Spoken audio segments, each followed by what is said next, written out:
one full year, full immersion in Japanese was not Yeah. easy. It was not easy at all. I would say Mm. the linguistic fatigue that I got in some periods was not easy to handle. To be honest, it was very good experience, but it was a very tiresome experience as well. You can do like a two birds one stone kind of thing. You going out with the boys, with the girls, whoever you going out with the they them's whoever you going out with. You out there chat up some Japanese people. Yeah. You know, hey, whatever you learned in class. Hey, you know,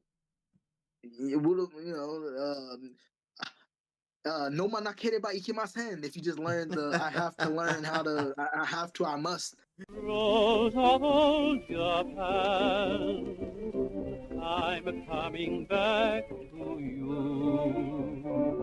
There in old Japan, you'll make my dreams come true. And welcome back to the Nihon no Madoguchi Podcast with your hosts Domo and Marty, what's up, everyone? Long time no see. Not really for us. Anyway, I mean, it's been about 2 minutes. 2 minutes. That's 120 seconds. It's quite a long time. Right. Yeah, So, yeah. as So we what are we mentioned, talking about yes, today? as we Yeah. mentioned in our previous English-based episode that hopefully someone has watched, this will be the continuation. This is the continuation, is a kind of a part two, but it's even more organic than that because we finished our discussion about our Japanese language study process, our Mm, ordeal through learning Japanese. And we mainly focused on learning Japanese in university, what are the good part, the bad part, and we finished our discussion saying and considering that Japanese is a very difficult language to be learned, especially in university when you're subject to examination and you're in a very stressful situation. And you need a drive, a strong drive to keep learning Japanese. And one of these mm, strong drives is the desire to get in touch with Japan, to be in Japan, and to be able to talk with Japanese people. So, naturally, today we continue our discussion with another important step in our language process, I mean, language study process, which is the year abroad. We both mm. did 1 year abroad in Japan. Coincidentally, we did it in the same university during the same year. That is where we got to know each other, and Indeed. that's the seed of this Nihon no Madoguchi podcast was Mm, sown back in the days in Kyushu University yeah. in back in 2017, 2018, 2017 to 8. starting Yeah, to be yeah. quite some time ago. I used to add more hair. Now I'm just have a sunburned skull, but I used to add a little bit more hair. So yes, we will keep the discussion. So we cut short the Maya Banashi because we don't have much trivial things to say. I mean, we always have trivial things to say anyway, but we jump back into the main topic, which is the language study process during the year abroad, which to my opinion is a very important step in every language study process. It's getting into the country and living into the country, no matter what. If Mm. you are like Japanese and you study Japanese, it is Japan. If you like England and English, British English, you go to England. If you like France, go to Canada and Quebec, because I don't recommend you going to France. Don't go to France. Apparently, France is not the place to go. Just a Go to banter, go. just a Yeah, go banter. outside. Yeah. No, just a banter. So yes, that will be today's topic. So the year abroad from a language learning perspective. So Domo, wanna share some initial thoughts regarding this?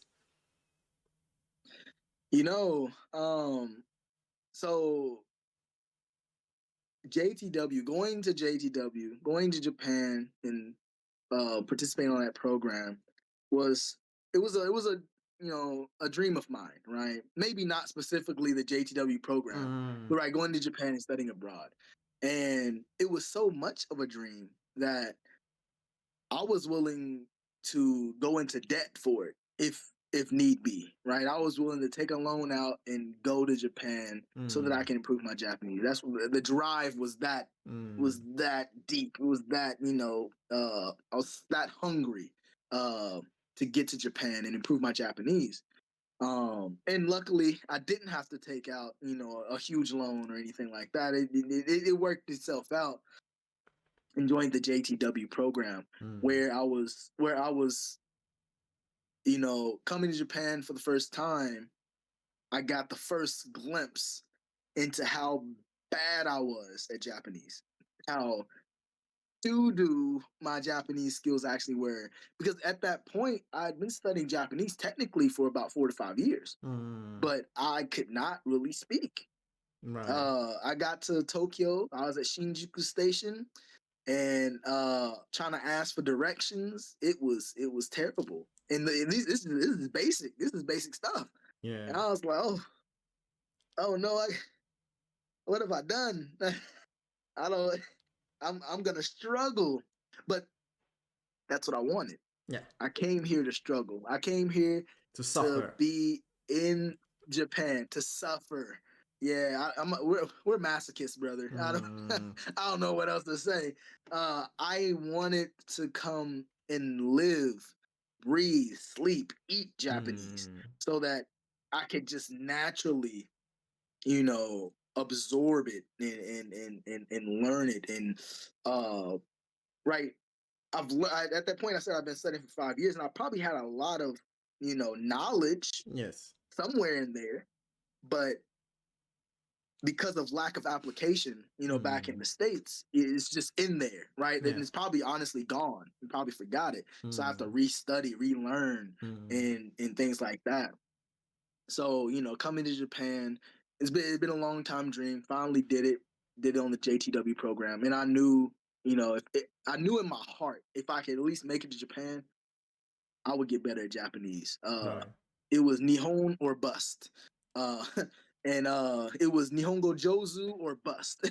Or I was go not back. gonna go home without becoming Jozu.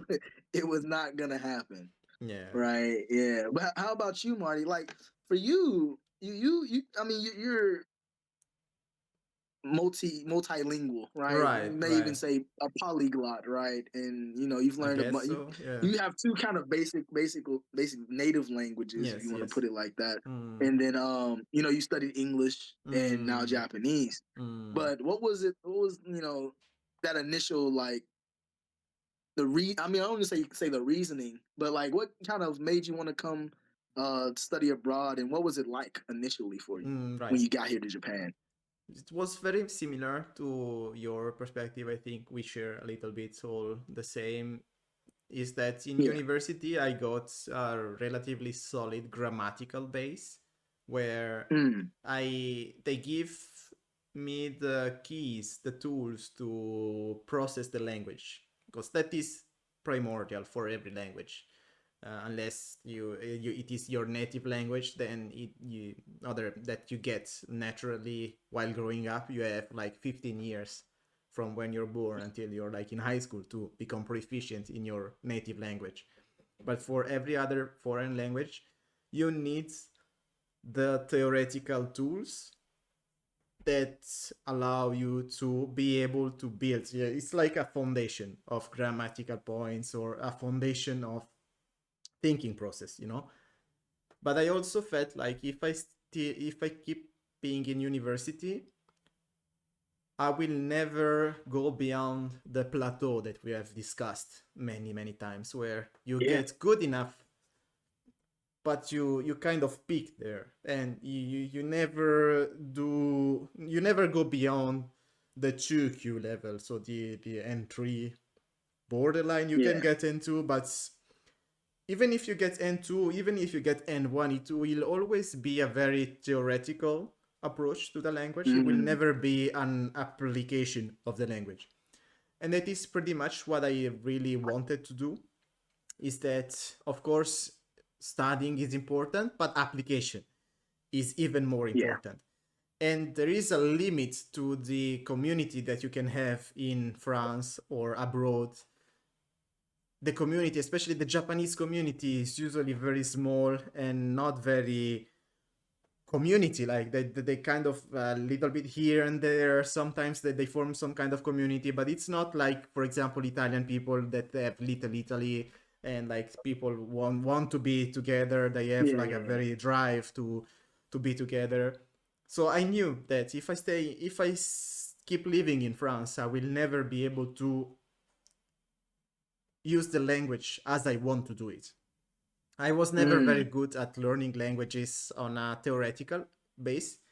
I Ah. need practice. I need to make mistake, but the more I use the language, like actively using the language, the more I get good at it. Duh.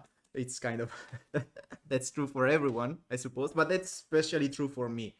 That is how also I learned all my languages. I mean, French is a peculiar case because I kind of learned it when I was a child, but I kept Mm. using it. I kept reading books, I kept watching stuff in French, and that is how I got the ear and I learned French. Mm.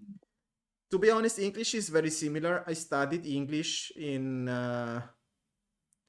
middle school and high school, but I was Mm. never very good at it. I mean, I was good enough at English.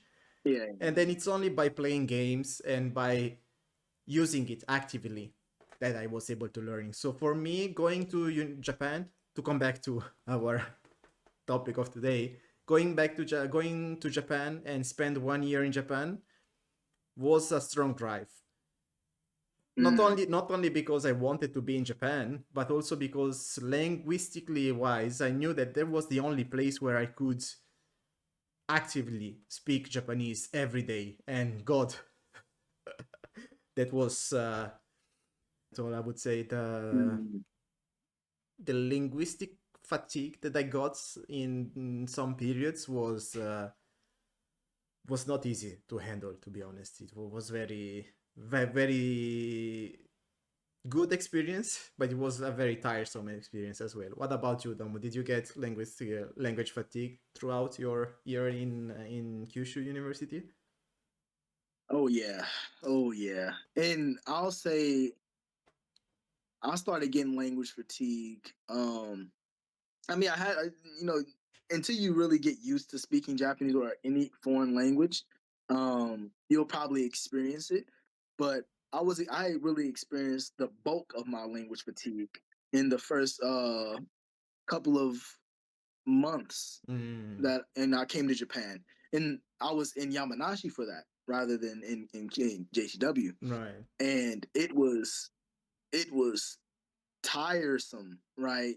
Going out, forcing yourself to speak Japanese, Mm, um, a language, you don't speak normally on a daily basis, of course. yeah. And, you're constantly thinking, how can I say this? How can I say that? How can I word Mm, this? How can I say this with the words that I know?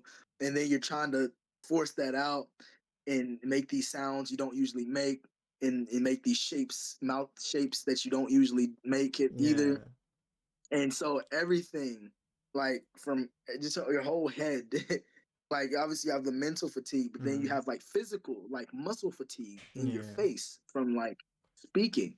And it was an interesting experience. I never really felt that kind of mental fatigue before, Mm, right? Maybe after like really trying to study like a really hard like mm, math problem or something, but where you overclock your brain and whatnot. But aside from that, um, no, not really. I didn't really have much experience with that kind of like literally mental fatigue. So mm, coming to Japan and experience that in the first couple months, and then even on the program, right? It was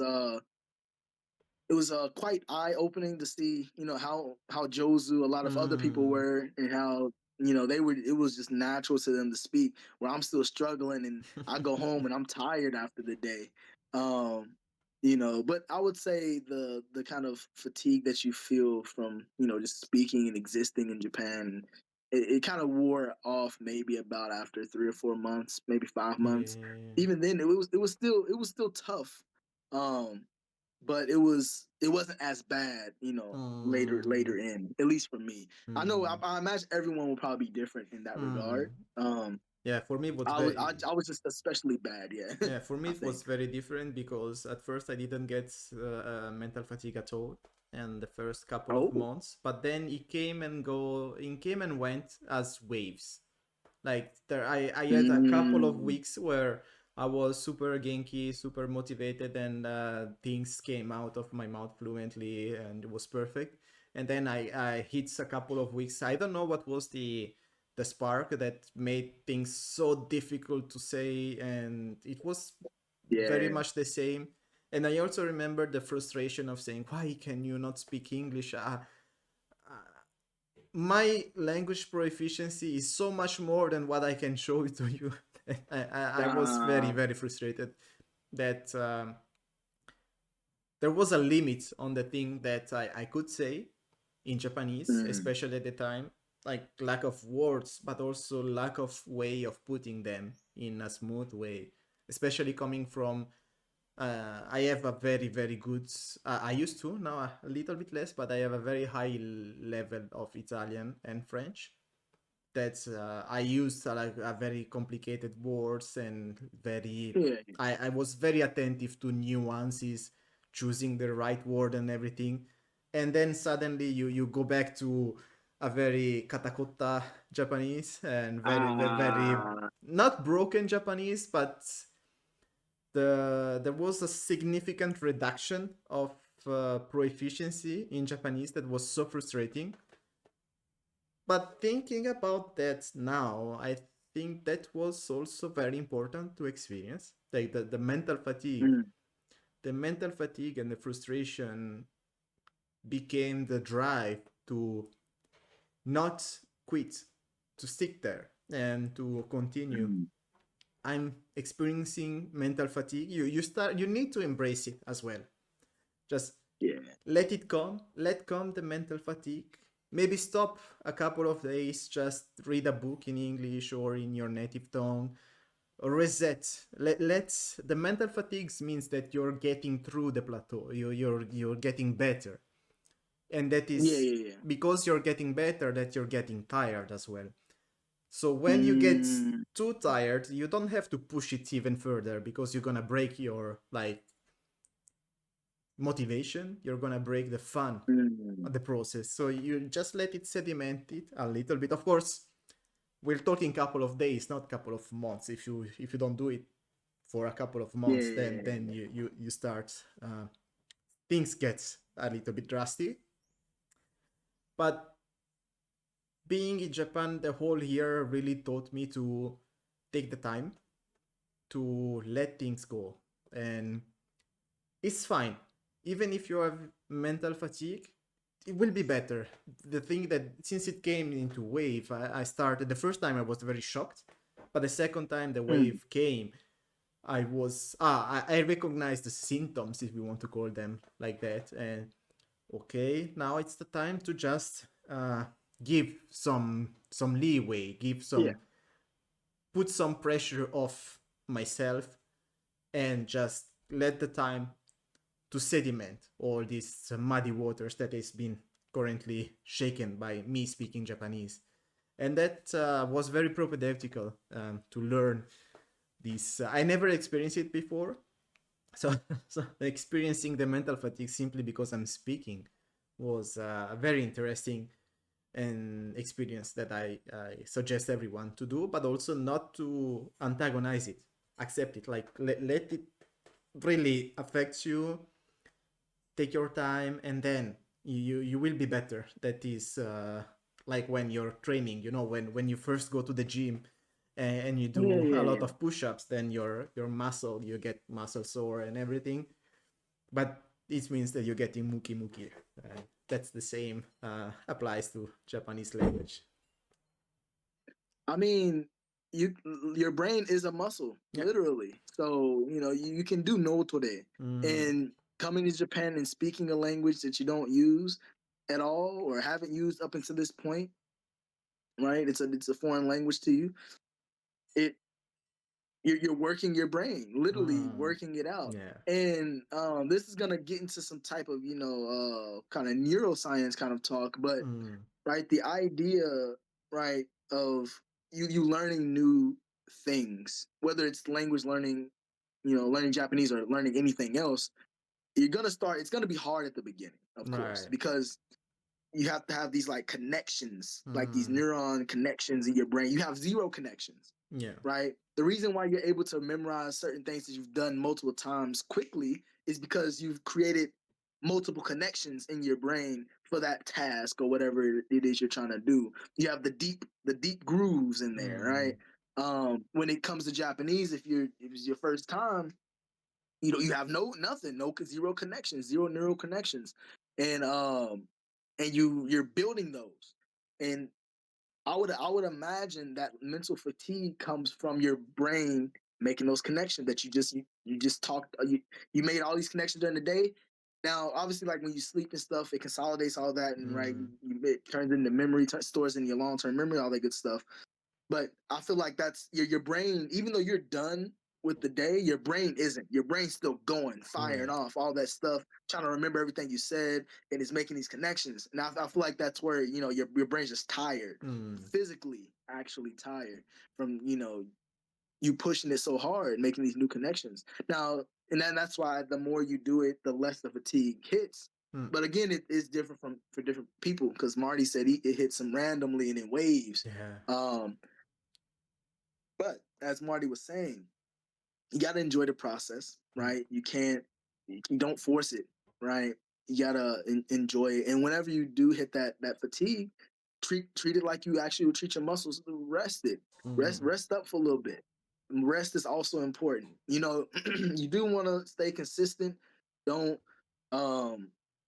slack too much. Yeah. But if your brain is so fatigued that you can't even focus, then any study you do in that state will be like detrimental, probably. More harm than good, will do more harm than good to what you got going on up there. So rest is important. It's you need to know when to bend, right, so that you don't break, right. You don't want to stay so rigid, like, no, I got my plan. I'm planning to get like Nihon with Jozu in 100 days, and I need to stay to the plan. If I take a day off, it's gonna fall apart. And if you're so rigid that you're so rigid that you break easily, then you probably won't be able to continue that long, for a long time, for many years. Japanese will test you, right? It will force you to bend, and you need to be able to take it and bend with it, Important so that to you don't bend, break, right? There is Yes. also another thing that I experienced when I was in the year abroad. I don't know about you, Domo. It was you can call it the fear of missing out, so FOMO, in the sense that you kind of put yourself through the pressure of, I am here in Japan only for 1 year, to be more specific, only during like the academic year, scholastic year. Yeah. I have to make the best out of it. So, like, I have to have the best experience. I have to become the best possible. I cannot slack one single day. I need to. And that was also something that I realized that only halfway through. So the first 6 months were a little bit mottainai. Is that rest is also important in this kind of situation. Of course, if you stay, we won't name the person, but I remember that there was one person that basically spent their whole time in Japan studying Japanese in their room. And I was like, mottaina, go out, enjoy, like that, because I think they had like this kind of challenge of, I have to become better at Japanese. But taking rest was also very important, and sometimes also skipping on activities. Like you are in Japan, you feel like you have to make the best out of every single day. But through this process, you kind of get burnout a little bit, where if you're not going somewhere every day, you kind of wasting your time in Japan. But rest and taking your time also was something that I realized was important as well. And I don't know about you, Domo. How do you feel about this? Well, if it's like the idea of you're in Japan, so you want to have a bunch of different experiences, Mm, you know, I definitely felt that, and was also had the feeling of, but I can't just be out here having fun. I gotta mm, study. yeah. I came here. I have a goal. Mm, I came to Japan with a goal to get Jozu, and if I'm not Jozu by the time I go home, not even by the time I go home, I set the goal to like really I wanted to get Jozu within 6 months. right. Uh, Long story short, that didn't happen. At least I wasn't satisfied with my level at that point. Mm, Right. So right, it was a balancing act mm, of trying to have fun, but also I need to stay disciplined mm, enough to where I'm studying. Now this is something I realized after I um came to Japan the first time, but I did karate, right? right. Don't really do it much anymore, even though I'm in the land of karate. Mm, Unfortunate. My sensei, he always gets mad at me. He's like, "Are you training?" Not really. He's like, "What is wrong with you?" I know. But when you're doing martial arts and you say you go to class twice a week, mm, maybe 3 times a week, whatever the frequency is, the class may only be an hour, 2 hours long. And so out of that week, you're only in class for like 6 hours mm, at the most, right? And so it's not a lot of time, 6 hours. right. If you want to improve your actual skills, your kata, your sparring, or whatever it may be, you have to practice outside of class. Mm, You have to review what you've learned in class. Like what you learn in class that's not the end of your studies. That's not the end of your practice. mm, You need to be practicing outside of class as well. And so I would say maybe a couple of months into Japan, especially on the JTW program, because we all have to take Japanese classes, it's yeah. required. Um, you know, uh, the classes aren't that frequent. Mm, All the Japanese classes they're like once a week, twice a week, yeah. and so I was like, if I want to improve my Japanese, I have to be actively using my Japanese outside of class, actively studying, actively reviewing. Because if I don't, it's not. I'm probably not going to improve. Now, I wasn't the type to be in my room going Mm, crazy every day. That's just too much. yeah. You gotta enjoy. You gotta enjoy. You gotta rest. You gotta enjoy it while you can. But also, you gotta. I mean, if your goal Put is in to the get good, work. Mm, you gotta put in the work. And you can do like a two birds one stone kind of thing. You going out with the boys, with the girls, whoever you going out with the they thems, whoever you going out with. You out there, chat up some Japanese people. yeah. Hey, whatever you learned in Mm, mm, mm, class. mm. Hey, it would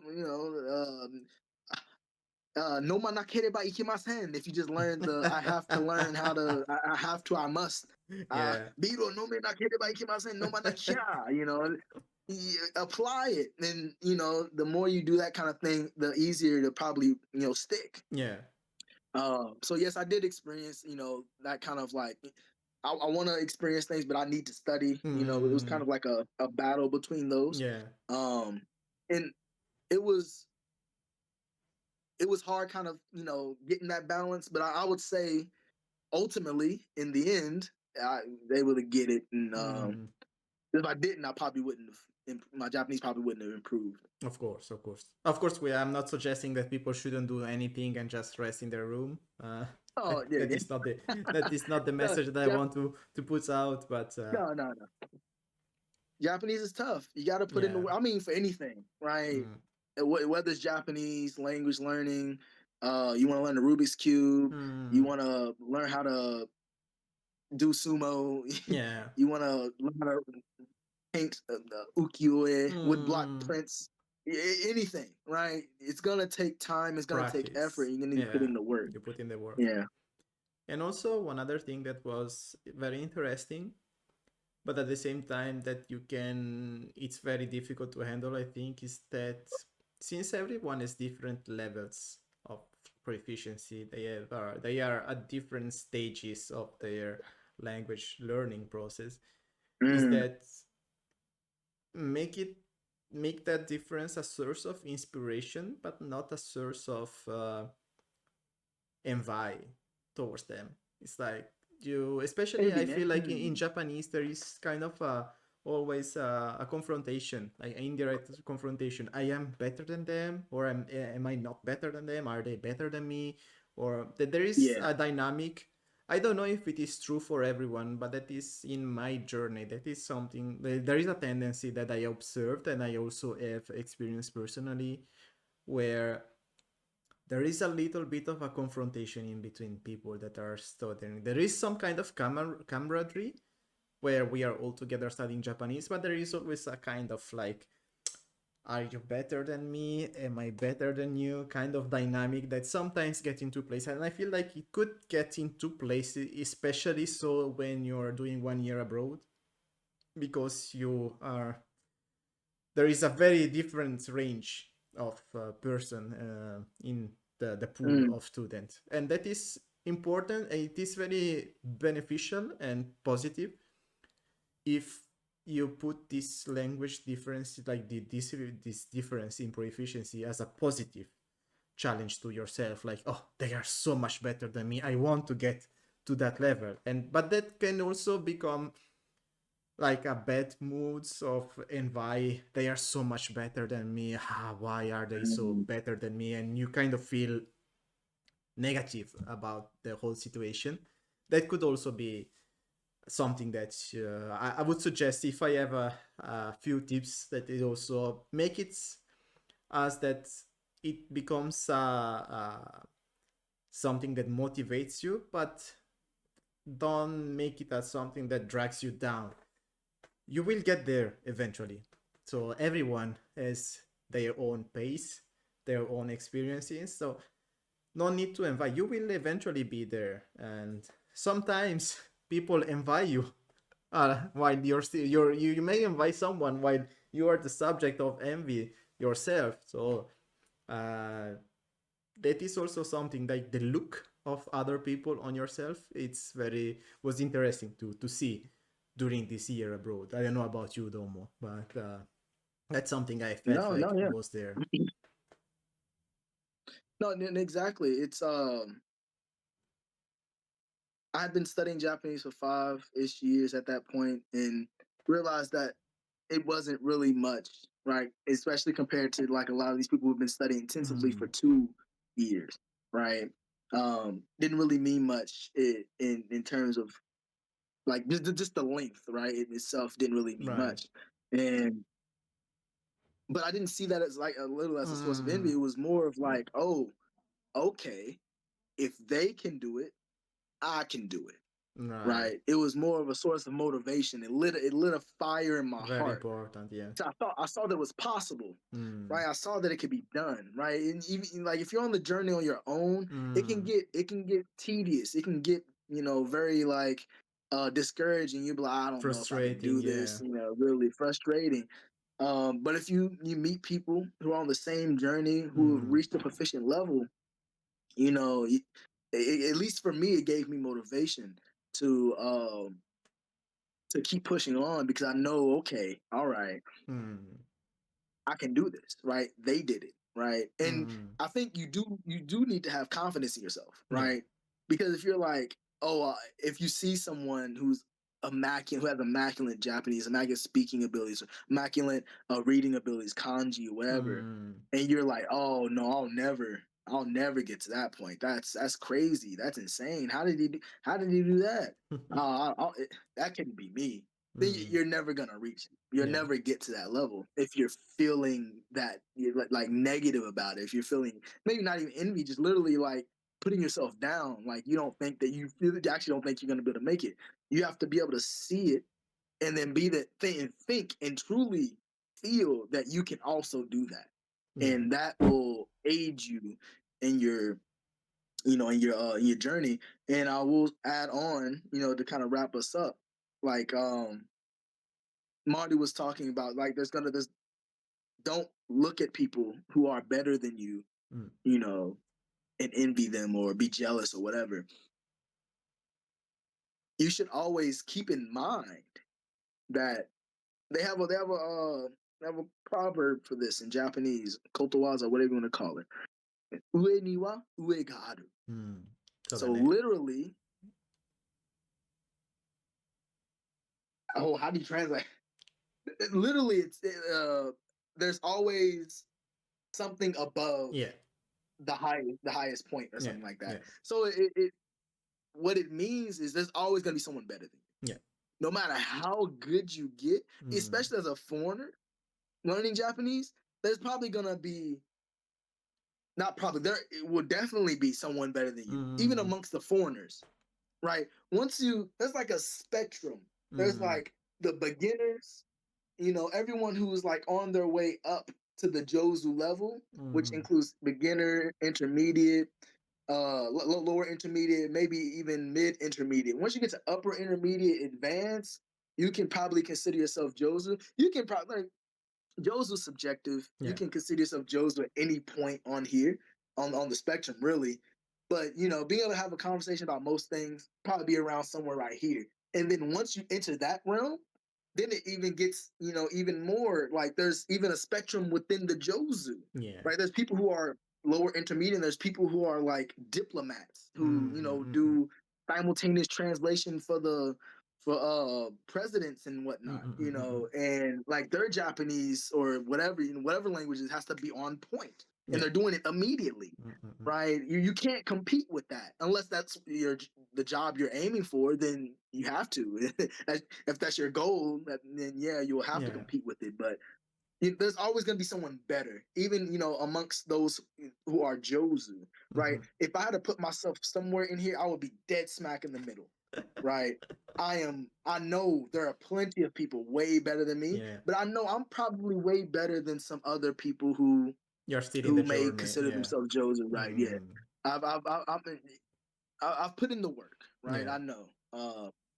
So it's So I would say yeah, just yeah, to sum it up sorry, on yeah. the just bring us to our conclusion to the part 2, because there will be a part 3, which is what is the language study process after university, so the jigaku, Sure. like when you're an Hey, adult, when you're out of like the academic environment, how does it yeah, looks like, but that will be for another time. But just to sum up a few things that we said today regarding the university exchange program, the year abroad, yeah, is that of course you are there, so you have to make the most out of it. So you have the drive to you make it there. You want to be not waste any single second there, and it is very important. It is a very good attitude. Never say no to experiences you can say you can experience and everything. yeah, Of yes, course yes, you're there, you want to improve, so you have to put a lot of study and everything. That is also very important. You have provided some tools that you may not have in your own country. That applies to Japanese for us because Nihon no Madoguchi Podcast, but Furansu no Madoguchi Podcast would apply the exact same tips. So that is a yeah, year abroad in general. And you are there, you study the language, but also don't get yourself stuck into the FOMO of needing absolutely to make the best out of it yeah, on every single second, and being able to rest and also to accept the mental fatigue. You have a whole year, so you can waste one day doing nothing on your sofa. yeah, Because that will give you even more energy to do even better things afterwards. And that was like I tried to sum it up a little bit. And I think we don't have much more to say for this episode, but as our always very friendly send way, which is so soigi. yeah.